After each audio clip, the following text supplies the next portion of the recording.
because of this claim that they say they saw Jesus resurrected. Like there's something different that goes on there, that they're like, this is a miracle, right? Dead people don't usually rise from the dead. So what is your personal belief when it comes to the resurrection? What do you think happened? Do you have a belief, or do you just try to interpret the text and try to see what is the message? Well, I think, so as a historian, I do think it is a historical question. You have a guy who objectively lived, he objectively died, and then individuals close to his inner circle claim that they see him not dead. Right. Again. This is a highly unusual activity. Highly unusual. Right. So, but it's hard when you're dealing with illiterate populations, you're dealing with thousands of years of time, you're dealing with an oral tradition, and then you have us sitting here talking about it in 2024, trying to figure it at the end of 2024, trying to figure this out. Literally the end. Yeah. The last couple of days. It's very difficult for anybody who thinks of themselves as an intelligent person who's secular to even entertain the possibility that someone died and come back to life.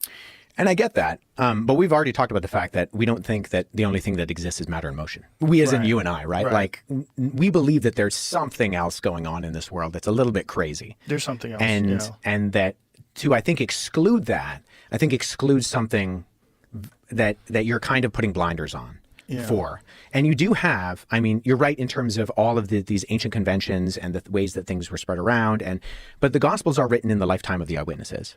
And they're written in this period of time where you have groups of individuals who could have fact-checked those things. So how do you fact-check someone coming back from the dead? Well, how many people saw his body, right? Well, Paul says that 400 people saw him all at once. 400 people saw the crucifixion? No, saw the resurrected Jesus. Yeah, 1 Corinthians 15, Paul says that Jesus appeared to the disciples, and then he appeared to 400 people all at once. I mean, if we read the Gospel of Luke and the Gospel of Luke and Acts, so same author wrote these both documents, he says that Jesus was walking around teaching them for 40 days after he was resurrected from the dead. And so these are written within a time period when you have people who would have seen Jesus's ministry, who were there, say at something like the feeding of the 5,000, who could have been able to verify or debunk some of these things that are being said. And you go from a bunch of scared guys who, because Jesus wasn't the only messianic figure who arose and claimed to be the Messiah. Right. There were a number of individuals both prior to and after Jesus, but they die and the movement dies with them. Do you think it's possible that he didn't die? And do you think it's possible that they thought he was dead? Because that does happen. There was actually a case very recently where a guy was about to be harvested for organs. They thought he was dead, and this guy started moving again and came back to life. It's a very, very bizarre case because his family had been told that he was going to be harvested for organs. They were preparing for that. Yeah. This guy comes back. Yeah, I mean, we know a lot about Roman crucifixion. And we know brutal. that, and we know that they did their job well. Yeah. And so, in fact, if you look at, say, very skeptical biblical scholars, like non-believing, atheist, agnostic Christian scholars, they will say if we can know anything about Jesus, like they'll cast it out on a lot of the things that we read about in the Gospels in terms of the actual historical Jesus of Nazareth. They'll say one thing we can be sure of is that he died by crucifixion under Pontius Pilate, because we have not just multiple attested documents that we refer to as the New Testament, but Roman and Greek and Jewish writers refer to that claim afterwards and talk about the fact that you have this guy, and it's mocked within earliest Christianity. So one of our earliest, in fact, not one of, the earliest depiction of Jesus on the cross is called the Alexamenos Graphido. And it's probably from the end of the 1st century. And it's it depicts an individual with their arms raised in an act of worshiping a man with a donkey's head who's being crucified. Whoa. And right beside it, it says Alexamenos worships his God in Greek. Whoa. And it's mocking, right? Because crucifixion was for the lowest of the low. It was for like slaves. In fact, if you were a Roman citizen, you were banned from being crucified. Who was it that got crucified upside down? Peter.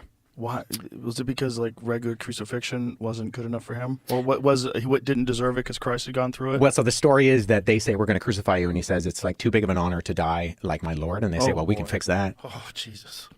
Shut your mouth, buddy. Listen, the Romans were pretty brutal. Oh yeah. But man. this is why we know, like we have. It's interesting. We know a lot about crucifixion, but crucifixion was seen as so disgusting. I believe it was Cicero who said that like the word crucifixion shouldn't even be on a Roman man's lips. Wow. I mean, the word excruciating, Right. X is off of in Latin, and crus, off the cross. So that's where we get that word, is because this was designed to humiliate, and it was designed to be as painful as possible. There was actually a really good article done by JAMA, the Journal of the American Medical Association, which was done by a number of, I think it was in the 70s or the early 80s. It was done by a group of biblical scholars and then medical professionals. And so they looked at the conventions of what we do know about Roman crucifixion, and then they looked at the descriptions in the gospel to try to figure out, okay, if we could diagnose how Jesus died, how would he have died? And so they basically came up with this idea that he probably asphyxiated to death. You kind of drown in your own blood. But the chances of Jesus surviving the crucifixion, I think, are narrow to none. And the chance of him appearing 3 days later completely fine. I mean, if the first thing you do, if you survive a crucifixion and then you go and you find your disciples, the first thing you say is not, peace be with you. It's get me to a hospital. Right? Did they have them back then? No, not really. Also, are we entirely certain of their measurement of days? So this is an interesting question because of the differences between when the Gospel of John says Jesus died compared to the Synoptics, because John appears to be using the Roman convention of counting time, and the other Gospels, when they describe the timing, appear to be using the Jewish ones. And actually, if you correlate between the two, they match up pretty well. So the thing is, with Jews, any part of a day was considered a day. So 3 days and 3 nights becomes almost an idiom for any part of that day is the day. So if Jesus, and because they count evening and morning, evening to morning is the day, it's very possible that it wasn't like how we would think of 3 24-hour days, especially if he dies on Friday and wakes up on Sunday. So that would actually make it less time than more time. Yeah. So it's not like he had recovery time. Oh, no, he didn't have recovery That's time. what I'm saying. That's what I'm kind of getting. It's not like it was 3 days, it was actually 3 months. Oh, no. Yeah. So, no, not like that. Then 400 people saw him afterwards. That's the claim that Paul makes. Paul makes this. Yeah. And how many different people have some sort of a recollection or a writing or something that's attributed to them of being witness to his resurrection? Well, you have Peter, Paul, Jude, James, and Matthew, Mark, and Luke. The thing with Matthew, Mark, and Luke is that Matthew and John are attributed to direct disciples of Jesus. Luke and Mark are not. So they are not eyewitnesses within the Jesus community. In fact, Luke prefaces his gospel by saying that. He's right up front about this. He's like, hey, I'm not an eyewitness. Don't confuse me with an eyewitness. But he actually uses conventional writing. What's the term I'm looking for? He uses writing conventions of the day that would fit within regular biography that was written within the Roman world. So you have a guy named Quintilian who is basically, I mentioned him before with the, he's teaching people how to write. And he says that if you're going to write biography, you need to be interviewing eyewitnesses and you can't be too far away from the event to be able to write these things. And Quintilian, Lucian, and Josephus, who are all these very prominent ancient biographers and writers of history, have a lot of crossover in the way they describe how you should write history with the words that Luke uses at the beginning of his gospel, where he says, I'm interviewing eyewitnesses and I'm writing up an orderly account. And so he's saying, I'm going to use these methods that are expected as good history of my day. I'm not an eyewitness, so I'm going to try to find the people who are eyewitnesses, and I'm going to try to encapsulate this within a document that communicates what is being written. So we have an account of the resurrection. Do we have an account of the denial of the resurrection? Is there an historical record of him just dying and this, like a refutal or a rebuttal rather to what they're saying? No, the only ones from the ancient world that deny his resurrection are groups that come on afterwards that sometimes are described as Gnostics, and they're not necessarily just denying it for the reasons we might think they were.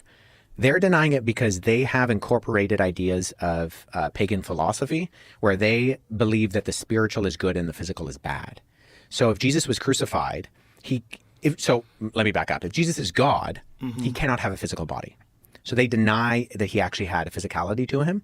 This is sometimes called Docetism, because dokein in Greek means to seem. So these groups that we describe as the docetics, they are denying that Jesus had a physical body. He only seemed to have a physical body. And they wrote documents later on. So the Gospel of Peter, which comes around in 2nd, 3rd, 4th centuries, is being written, and it has Jesus kind of chilling on the cross because he's not really physical because he's divine, and physical entities don't have physical bodies. So we don't actually get like a concrete denial of his resurrection in that way until you get things like the Gospel of Barnabas in the Middle Ages, which is it's actually the document that Billy brought up to me in the conversation we had, is the evidence that Jesus was never crucified, the Gospel of Barnabas. Well, Gospel of Barnabas is 15th century. It paraphrases Dante's Inferno. It's not an ancient document. So, but in the ancient world, nobody really had that big of a problem with these kind of supernatural claims. The more of the kind of skepticism was why you would worship a crucified individual to begin with. Wow. So they were less surprised that he was resurrected. Or that you would worship a crucified like teacher was just seen as silly. Because it's so humiliating to be crucified. Yeah. Yeah. And that like a God would let himself go through this. Right. Like what are you talking about? In fact, the ancient world didn't really have a problem with supernatural events. There is an ancient writer who mocks Christianity, and he particularly mocks Christianity in saying that, of course, Jesus did miracles because Jesus had a childhood in Egypt. And he goes, all of those Egyptians are magicians anyways. So he just learned the magic when he was a child.